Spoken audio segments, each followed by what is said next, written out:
साधना की शादी को अभी कुछ दिन हुए थे। सारे मेहमान धीरे धीरे जाना शुरू हो गए थे।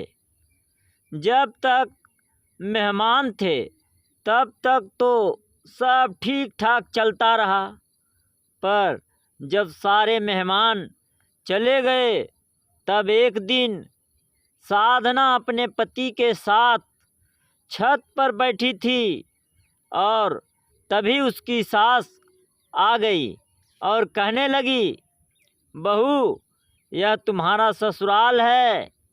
यहाँ पति के साथ सबके सामने हमारे यहाँ कोई नहीं बैठती। साधना को बड़ा अजीब लगा कि अपने पति के साथ ही तो बैठी है। उसे लगा उसने कोई जुर्म कर दिया। अब तो रोज सास का टोकना शुरू हो गया। अपनी तरफ से साधना कोई शिकायत का मौका नहीं देती थी, फिर भी उसकी सास कभी साधना को पल्ला ठीक करने के लिए कहती तो कभी बाल ठीक करने के लिए कहती। कभी कहती, तुम्हारे माँ बाप ने तुम्हें क्या सिखाया, तुम्हें तो कुछ आता ही नहीं है।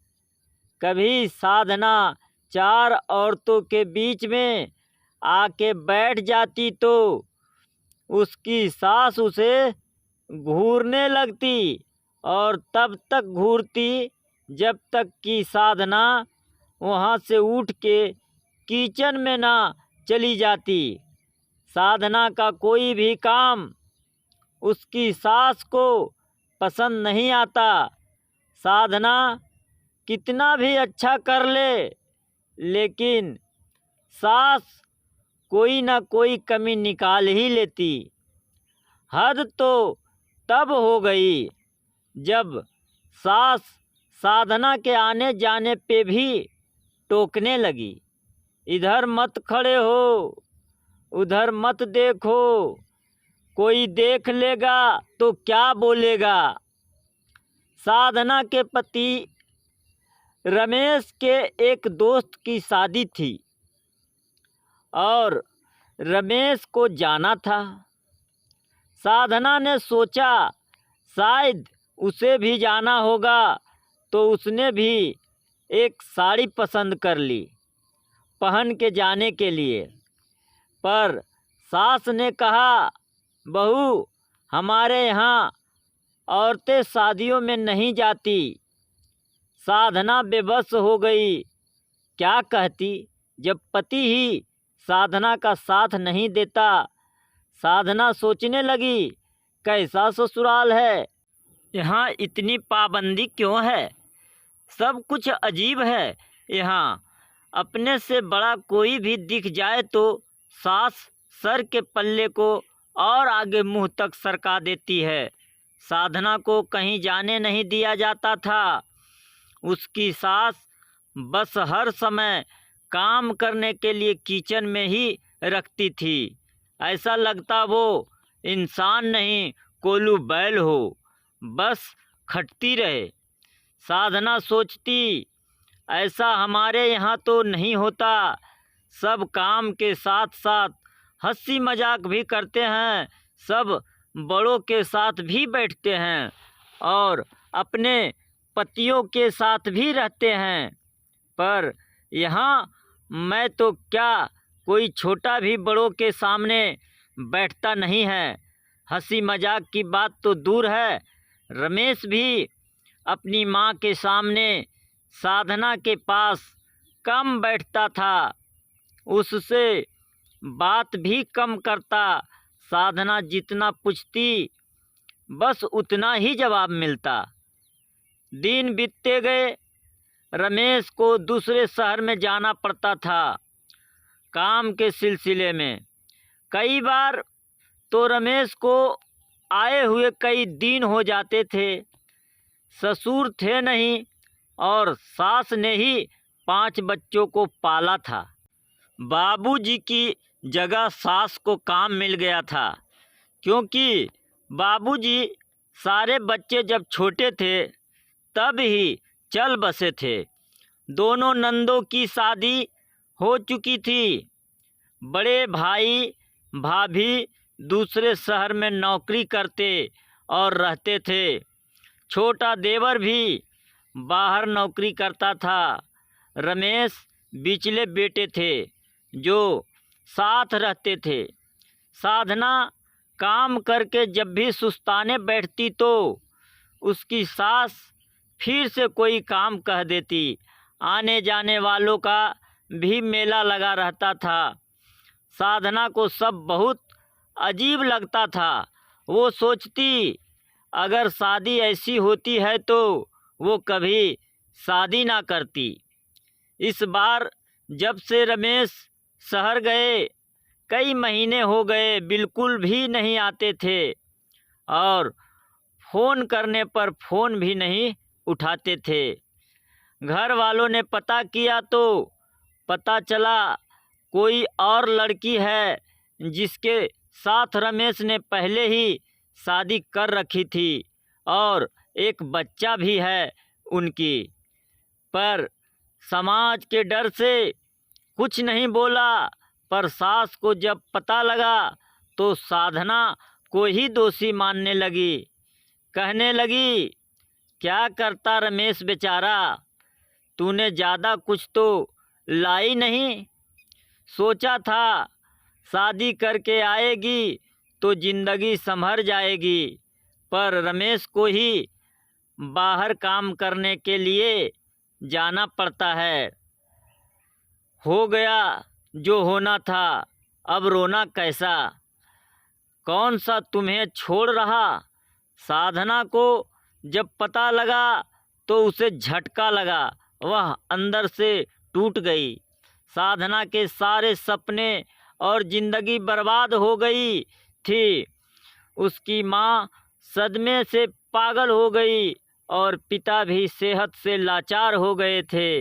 इसलिए साधना को ससुराल में ही रहने के लिए बोला। भाई और भाभी दोबारा से साधना की जिम्मेदारी लेने को तैयार नहीं थे।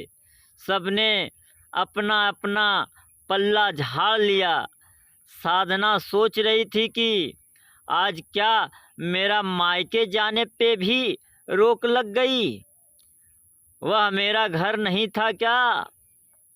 क्योंकि साधना 12वीं कक्षा तक ही पढ़ी थी, इसलिए नौकरी भी नहीं कर सकती थी। साधना के पास कोई चारा ना था। वह ससुराल की इसी काल कोठरी में कैद होकर रह गई। उसे कोई सहारा देने वाला नहीं था। आज शादी के कई साल हो गए, पर साधना की ज़िंदगी खाली पन्नों की एक बंद किताब की तरह रह गई थी। लोगों की डर की वजह से नहीं जाती थी मायके। उसे यह भी पता चला सास ने पहले जेठानी को भी तंग किया था, पर नौकरी लगने की वजह से वह चली गई थी, कभी आई नहीं थी। साधना खुद को बहुत लाचार महसूस करती। सोचती अगर उसके माँ बाप ने उसको भी पढ़ाया होता तो वो भी आज अपनी मर्जी की ज़िंदगी जीती। जिसके भरोसे इस घर में आई उसने भी बीच मझधार में छोड़ दिया।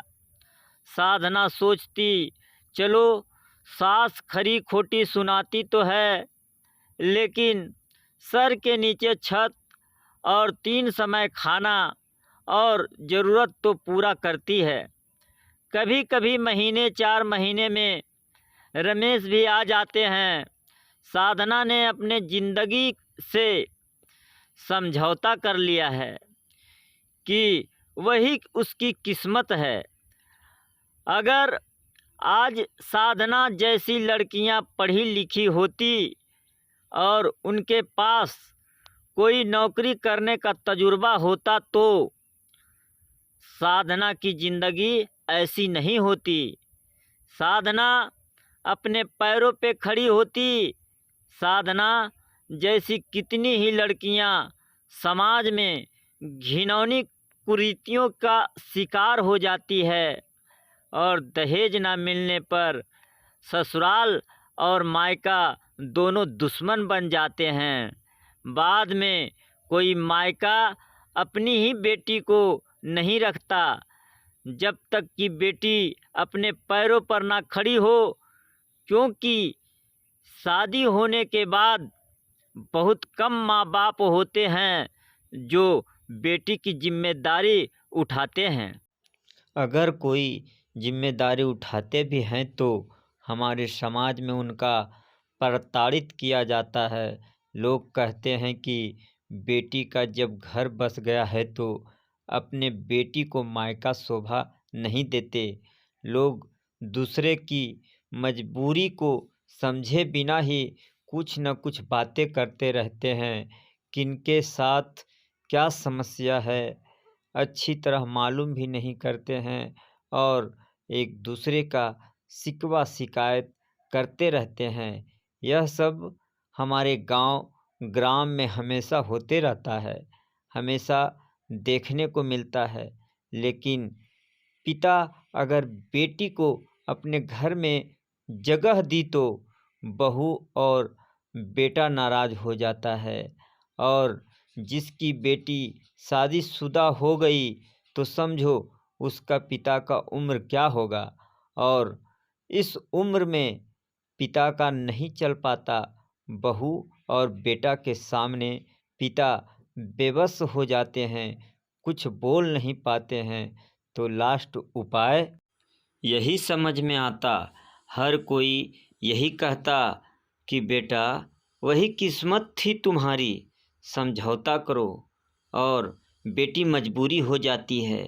सब सहने पर किसी तजुर्बे के अभाव में बेटी के लिए मुश्किल हो जाता है और कोई उसे अपनाता नहीं है।